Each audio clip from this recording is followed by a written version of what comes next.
Hello दोस्तों, तो देवभूमि ज्ञान दर्शन में आपका बहुत बहुत स्वागत है। तो आज हम देखेंगे आपका ग्राम पंचायत विकास अधिकारी का पेपर 2018 का, ठीक है। और इसमें हम आपकी हिंदी डिस्कस करेंगे। चलो फिर स्टार्ट करते हैं। तो हमारा पहला प्रश्न है, वह है कि ऐसा पद जो क्रिया या संज्ञा की विशेषता न बताकर एक वाक्य या पद का संबंध दूसरे वाक्य या पद से जोड़ता है, वह कहलाता है। तो भैया वह कहलाता है आपका समुच्चय बोधक। क्या कहलाता है? समुच्चय बोधक कहलाता है। और समुच्चय बोधक किसका पार्ट है भैया? अव्यय का एक प्रकार है, ठीक है। जो आपका अव्यय होता है ना, अव्यय के आपके चार प्रकार हैं, चारों के चार यहाँ पे दिए हैं, देखो, ठीक है। चारों के चार ये दिए हैं आपका। क्रिया विशेषण हो गया, और समुच्चय बोधक, विस्मयादि बोधक, संबंध बोधक, ये सभी क्या है? आपके अव्यय के एक प्रकार हैं, ठीक है। अगर मैं बात करूं आपके समुच्चय बोधक की, तो एक उदाहरण दे रहा हूं, आप इससे समझना, ठीक है। मैंने लिख दिया भैया गोपाल और भोपाल, ठीक है। गोपाल और भोपाल, गोपाल और भोपाल जो है वो कॉलेज को जाते हैं, ठीक है। गोपाल और भोपाल कॉलेज को जाते हैं। अब मैंने ऐसा लिख दिया। अब इसमें आप सोचो कि क्रिया क्या है, ठीक है। अब इसमें आप ढूंढना कि क्रिया क्या है। क्रिया जाते हैं भैया। इस क्रिया जाते हैं को गोपाल और भोपाल से कौन जोड़ रहा है भैया? वो जोड़ रहा है ये और, ठीक है। समझ लो, ये और शब्द क्या है? गोपाल और भोपाल को क्रिया से आपका जोड़ रहा है, इसीलिए ये और क्या हो जाएगा? ये हो जाएगा आपका समुच्चय बोधक, ठीक है। क्या हो जाएगा? समुच्चय बोधक हो जाएगा हमारा। समझ गए? चलो फिर अब बढ़ते हैं हमारे अगले प्रश्न की ओर। तो अब हमारा अगला प्रश्न है, गरल सुधा रिपु करही मिताई लोकोक्ति का अर्थ है। तो इस लोकोक्ति का अर्थ है दो विरोधी स्वभाव वाले का मिलन, ठीक है। समझ गए? अब बढ़ते हैं हमारे अगले प्रश्न की ओर। तो हमारा अगला प्रश्न है, अर्थ के आधार पर वाक्यों के भेद हैं। तो भैया जो आपके अर्थ के आधार पर वाक्यों के भेद होते हैं ना, वो 8 भेद होते हैं आपके। कितने? 8 भेद होते हैं अर्थ के आधार पे, ठीक है। अर्थ के आधार पे बात हो रही है। और रचना के आधार पे आपके कितने होते हैं भैया? रचना के आधार पे आपके 3 प्रकार के होते हैं, ठीक है। तो इसमें जो आपका सरल वाक्य है वो तो रचना के आधार पे है, और विस्मयादि बोधक है आपका क्या भैया? वो है आपका अर्थ के आधार पे। तो ऑप्शन बी हमारा बिल्कुल सही हो जाएगा। सरल वाक्य, संयुक्त वाक्य और ये मिश्र वाक्य क्या है? रचना के आधार पे है, ठीक है। रचना के आधार पे है, इतना भी आप समझ गए होंगे, ठीक है। अगर मैं बात करूं अर्थ के आधार पे 8 कौन कौन से होते हैं, तो एक होता है आपका विधिवाचक, एक निषेधवाचक, एक आज्ञावाचक, ठीक है, विस्मयादि वाचक, संदेहवाचक, इच्छावाचक, संकेतवाचक, प्रश्नवाचक, ये सभी आपके अर्थ के आधार पे हैं, ठीक है। चलो फिर अब बढ़ते हैं हमारे अगले प्रश्न की ओर। तो हमारा जो अगला प्रश्न है वह है, कर्दम का पर्यायवाची शब्द है। तो देखो, जो कर्दम का पर्यायवाची शब्द होता है ना, वह होता है आपका, कह सकते हो आप, कीचड़, ठीक है ना। कीचड़ होता है, पंख होता है, कनई होता है, कादो होता है और कीच होता है, ठीक है। तो इसमें जो हमारा सही आंसर होगा वह होगा ऑप्शन नंबर 1, कीच, ठीक है। चलो फिर अब बढ़ते हैं हमारे अगले प्रश्न की ओर। तो हमारा जो अगला प्रश्न है वह है कि बैठक में उपस्थित व्यक्तियों के पदानुसार नाम, उनकी राय का पूरा विवरण सहित कार्य सूची में रेखांकित, ठीक है, कार्य सूची में रेखांकित कार्यों पर हुए विचार विमर्श का संक्षिप्त विवरण कहलाता है, ठीक है। तो देखो, कार्य सूची क्या होती है? किसी भी संस्था की जो बैठक में एक सूची बनाई जाती है, उसी को हम कार्य सूची कह देते हैं। फिर इन कार्य सूची के जो बिंदुओं पे हम चर्चा करते हैं ना भैया, उसे हम कह देते हैं कार्य वृत्त। तो इसमें जो हमारा सही होगा वो होगा कार्य वृत्त, ठीक है। तो अब बढ़ते हैं फिर हमारे अगले प्रश्न की ओर। तो हमारा जो अगला प्रश्न है, यानी छठा प्रश्न है, वह है कि द्वितीय विश्व हिंदी सम्मेलन कब और कहाँ संपन्न हुआ। तो भैया इसमें जो आपका सही आंसर है वह है आपका, वो संपन्न हुआ था मॉरिशस में, ठीक है। वैसे मॉरिशस की कैपिटल पोर्ट लुई में हुआ था वो संपन्न, ठीक है। और आयोजक कौन थे भैया? उस समय वहाँ के प्रधानमंत्री थे शिव सागर, ठीक है, शिव सागर राम गुलाम जी, ठीक है। और भारत से जो कैबिनेट मंत्री गए थे, कर्ण सिंह जी के नेतृत्व में गए थे आपके लगभग 23 लोग, ठीक है। कितने लोग? 23 लोग। ये हुआ था आपका सन 1976 में, यानी 28 से 30 अगस्त 1976 हमारा बिल्कुल ही सही आंसर हो जाएगा, ठीक है। और जो प्रथम हुआ था, अब यहाँ से प्रथम भी याद रख लेना। फिर जो प्रथम हिंदी सम्मेलन हुआ था वो हुआ था आपका जनवरी 1975 में, ठीक है, जनवरी 1975 में हुआ था, ठीक है। इतना भी आपने याद में रखना है। कहाँ हुआ था? नागपुर में, नागपुर पूर्व में। चलो फिर अब बढ़ते हैं हमारे अगले प्रश्न की ओर। तो हमारा अगला प्रश्न है, संखेश्वर शब्द में कौन सी संधि है? तो देखो भैया, संखेश्वर शब्द में आपकी संधि होगी, ये बनाएगा हमारा जब आपका ई और ए मिलेगा, ठीक है। तो इसमें होगा आपका सखी प्लस ऐश्वर्य, ये होगा हमारा यण संधि, ठीक है। ऑप्शन बी हमारा बिल्कुल ही सही हो जाएगा। चलो अब बढ़ते हैं हमारे अगले प्रश्न की ओर। तो जो हमारा अगला प्रश्न है वह है, अवनी शब्द का विलोम है। तो देखो भैया, आपके अवनी शब्द का जो विलोम होगा ना, अवनी का मतलब क्या होता है? अवनी का मतलब होता है भूमि, ठीक है। धरती, पृथ्वी, ये सब क्या होते हैं? अवनी के मतलब होते हैं। तो इसमें जो हमारा विलोम हो जाएगा, भूमि का विलोम क्या होगा? आकाश होगा, ठीक है। धरती का आकाशित होता है, तो अवनी का क्या हो जाएगा? अंबर हो जाएगा, ठीक है। अंबर हमारा बिल्कुल ही सही हो जाएगा। अब बढ़ते हैं हमारे अगले प्रश्न की ओर।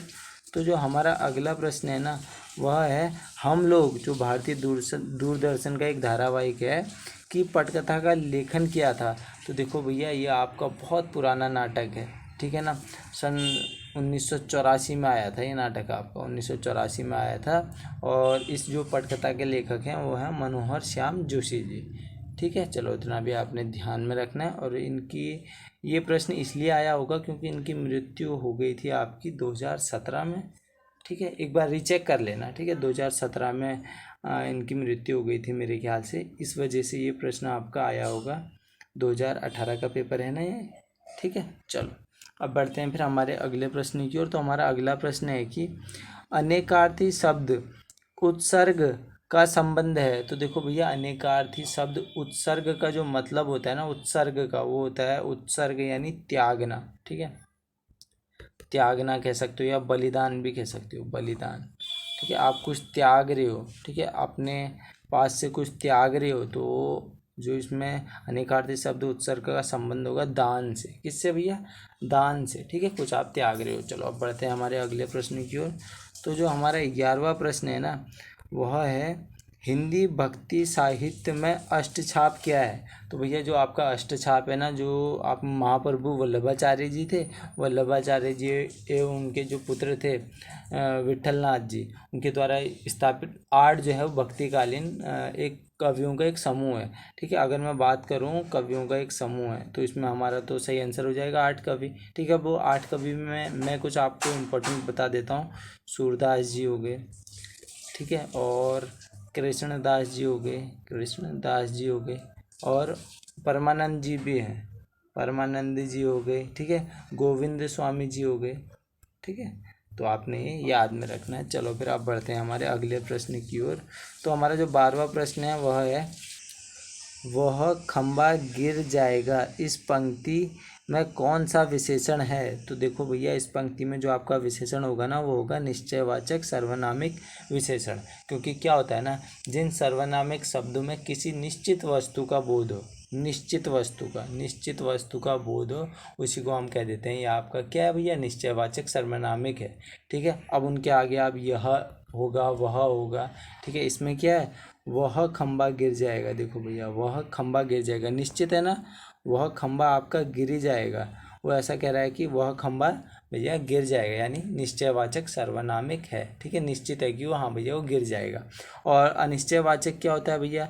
अनिश्चयवाचक होता है आपका जिसमें आपको पता नहीं लग रहा है, वो निश्चित नहीं है। जैसे आपने कह दिया कोई आ रहा है, ठीक है, आपने कह दिया कोई आ रहा है, अब कौन आ रहा है ये थोड़ी पता है आपको, ठीक है। आपने तो बस कह दिया कि हाँ भैया कोई आ रहा है, तो कुछ निश्चित नहीं है इसमें, ठीक है। चलो फिर अब बढ़ते हैं हम आगे की ओर। तो अब हमारा अगला प्रश्न है, यानी 13वां प्रश्न है, निम्नलिखित में से किस रचनाकार को महापंडित, तो देखो महापंडित से आपने तुरंत आंसर लगा लिया होगा, महापंडित की उपाधि से विभूषित किया गया है? तो वो किया गया है राहुल सांकृत्यायन जी को, ठीक है। हमारा आंसर हो जाएगा राहुल सांकृत्यायन जी। तो आप बढ़ते हैं हमारे अगले प्रश्न की ओर। तो हमारा अगला प्रश्न है कि कौन सी संज्ञा क्रियापद के साथ शुद्ध है? क्रियापद के साथ भैया शुद्ध है, ठीक है। किसी कार्य का होना या करना समझा जाए तो क्रिया है। और संज्ञा क्या होती है भैया? घर, पहाड़, नदी, शहर, ठीक है, वस्तु, व्यक्ति, स्थान इत्यादि के नाम को आप संज्ञा कह देते हो, ठीक है ना। तो इसमें जो हमारा सही आंसर होगा ना, वह होगा जल की मात्रा, ठीक है। जल की मात्रा बिल्कुल ही हमारा सही आंसर हो जाएगा, क्योंकि संज्ञा किसे कहते हैं भैया? आप सभी को पता है, वस्तु, व्यक्ति, स्थान इत्यादि के नाम को आप संज्ञा कह देते हो। घर हो गया, पहाड़ हो गया, नदी हो गई, ठीक है, शहर, कोई पक्षी है, उसको आप संज्ञा कह देना, ठीक है। अब बढ़ते हैं हमारे अगले प्रश्न की ओर। तो हमारा अगला प्रश्न है कि निम्न में से किस कवि को ज्ञानपीठ पुरस्कार नहीं मिला है? नहीं मिला है बोला है, तो भैया सुमित्रा नंदन जी को तो मिला है आपका, ठीक है ना। 1968 में इन्हें ज्ञानपीठ पुरस्कार मिलता है। किसके लिए मिलता है भैया? इनकी एक रचना है चिदम्बरा, ठीक है, चिदम्बरा के लिए इन्हें मिलता है। और माखनलाल चतुर्वेदी जी इसमें हमारा बिल्कुल ही सही हो जाएगा, ठीक है, बिल्कुल ही सही आंसर होगा, माखनलाल चतुर्वेदी जी हमारा बिल्कुल ही सही आंसर है, ठीक है। फिर देखो महादेवी वर्मा जी को भी मिला था, ठीक है, 1982 में इन्हें मिलता है ज्ञानपीठ पुरस्कार। इनका एक काव्य संकलन है यामा, ठीक है, यामा। और अगर मैं बात करूं कुंवर नारायण जी की, तो कुंवर नारायण जी को भी मिलता है आपका, 2005 में ही मिला था इन्हें तो, ठीक है ना। इनका एक कविता संग्रह है कोई दूसरा नहीं, तो उसके लिए मिला था इन्हें। चलो अब बढ़े फिर अगले प्रश्न की ओर।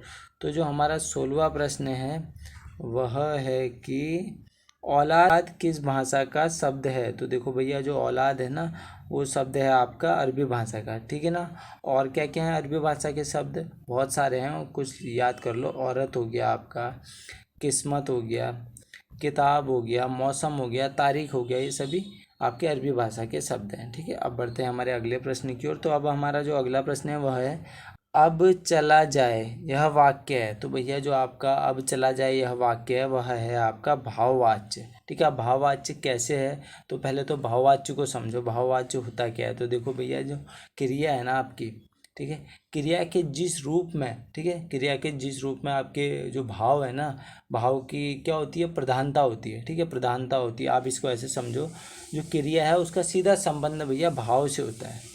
सीधा संबंध किससे होता है? भाव से होता है, उसी को हम कह देते हैं ये आपका भाववाच्य है, ठीक है। जैसे और इसका एक और ट्रिक बता दे रहा हूँ, इसमें आपका जा का प्रयोग होता है, ठीक है, अधिकतर जा का प्रयोग होता है, नहीं का भी प्रयोग होता है अधिकतर, ठीक है। अभी आप समझ जाओगे। जैसे यहाँ पे लिखा है अब चला जा है ना, जाए, ठीक है, अब चला जाए, समझ गए, अब चला जाए। एक और उदाहरण देता हूँ मैं आपको, जैसे रेखा से पढ़ा नहीं जाता, रेखा से पढ़ा नहीं जाता, ठीक है, इसमें भी आपका क्या है? भाववाच्य है, ठीक है। और एक और उदाहरण दे देता हूँ फिर, गोपाल से गाया नहीं जाता, गोपाल से गाया नहीं जाता, ठीक है, गोपाल से गाया नहीं जाता। और या लिख लो गोपाल से बैठा नहीं जाता, गोपाल से बैठा नहीं जाता, ठीक है। अब आप सोचोगे सर इसमें भाववाच्य कैसे है? तो देखो रेखा से पढ़ा नहीं जाता, ठीक है, क्या बोला था मैंने? क्रिया का सीधा संबंध भैया भाव से होगा, ठीक है। ये रेखा है, रेखा से पढ़ा नहीं जाता भैया, पढ़ा ही नहीं जा रहा है उससे, ठीक है ना। और इससे गाया ही नहीं जा रहा है, क्या नहीं जा रहा है भैया? गाया ही नहीं जा रहा है। खुद बोल के देखो तो यार, इससे तो गाया ही नहीं जा रहा है, बैठा नहीं जा रहा है, ठीक है ना, चला नहीं जा रहा है। तो ये क्या हो गया आपका? ये एक भाववाच्य हो गया, ठीक है। चलो आशा करता हूँ ये आप समझे होंगे। अब आपका अगला प्रश्न है कि किसी मुद्दे पर लेख लिखने में उस ताज़ी घटना का उल्लेख करना जिसके कारण वह मुद्दा चर्चा में आया कहलाता है। तो भैया इसमें आपका सीधा सा आंसर हो जाएगा न्यूज़ पैक, ठीक है। न्यूज़ पैक होता क्या है आखिर? तो न्यूज़ पैक होता है, देखो एक समाचार का आधार होता है, जैसे कोई त्यौहार हो गया, ठीक है ना, घटना हो गई या कोई कार्यक्रम हो गया, ठीक है, अब वो आपकी खबर बनती है, ठीक है।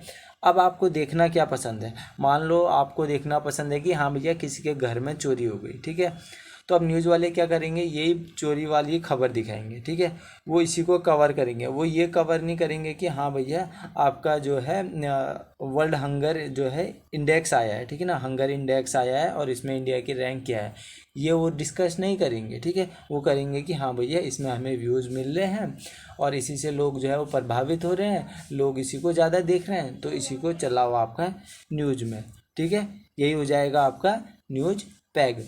समझ रहे हो ना चीज़ों को? जैसे अभी यूक्रेन और रसिया का युद्ध हुआ था, तो उसमें आपके कई न्यूज़ें जो हैं वो छुप गई होगी, क्योंकि सभी को देखना था कि न्यूज़ें कैसी चल रही थी। रसिया ने जीत दिया इतना, रसिया ये कर रहा है, वो कर रहा है, मतलब बहुत न्यूज़ें चल रही थी। आपने देखा होगा दिन भर न्यूज़ में यही चल रहा था, ठीक है। चलो समझ गए चीज़ों को कि न्यूज़ पैक होता क्या है। तो अब बढ़ते हैं आगे की ओर। तो अगला प्रश्न है हमारा, मधुर मधुर मेरे दीपक जल में अलंकार है। मधुर मधुर मेरे दीपक जल में अलंकार है।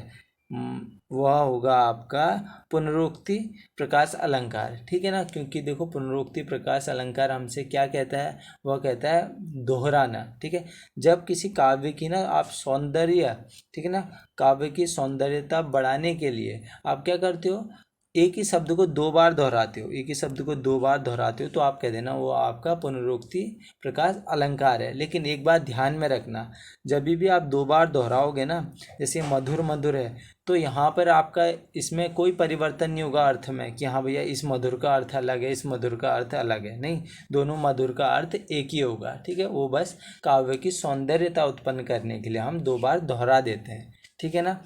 अगर मैं बात करूं आपके मधुर मधुर मेरे दीपक जल, तो इसको चलो मैं थोड़ा सा पूरा कर देता हूँ। मधुर मधुर मेरे दीपक जल, युग युग प्रतिदिन प्रति क्षण प्रतिपल, प्रियतम का पथ आलोकित कर। ठीक है, महादेवी वर्मा जी की है ये, इतना भी आपने याद में रखना है, महादेवी वर्मा जी की है। ठीक है, चलें फिर आगे की ओर। वैसे इसका जो अर्थ होता है वो होता है जो मेरे मन में दीपक, मतलब मेरे मन में दीपक, ये ईश्वर के प्रति एक आस्था दिखाता है। ठीक है ना, मेरे मन के दीपक तू मधुरता और कोमलता से ज्ञान का रास्ते को मतलब प्रकाशित करता जा।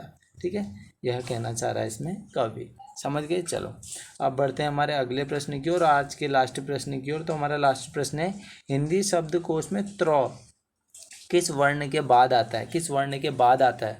तो आपने देखा होगा छ, त्र, ज्ञ, श्र ऐसे आता है ना, तो हमारा आंसर क्या होगा इसमें, किस वर्ण के बाद आता है। तो छ के बाद आता है, तो हमारा ऑप्शन डी बिल्कुल ही सही हो जाएगा, छ। ठीक है, और त्र बनता कैसे है भैया, आपका बनता है त प्लस र। ठीक है, ये हो गया आपका तर। ठीक है, चलो समझ गए चीज़ों को। तो आप करते हैं वीडियो को यहीं पर समाप्त। अगर इस वीडियो से ना आपको थोड़ा बहुत भी ज्ञान प्राप्त हुआ होगा तो आप इस वीडियो को लाइक करेंगे, शेयर करेंगे और कमेंट करेंगे। इसी आशा के साथ हम करते हैं वीडियो को यहीं पर समाप्त। चलिए, धन्यवाद।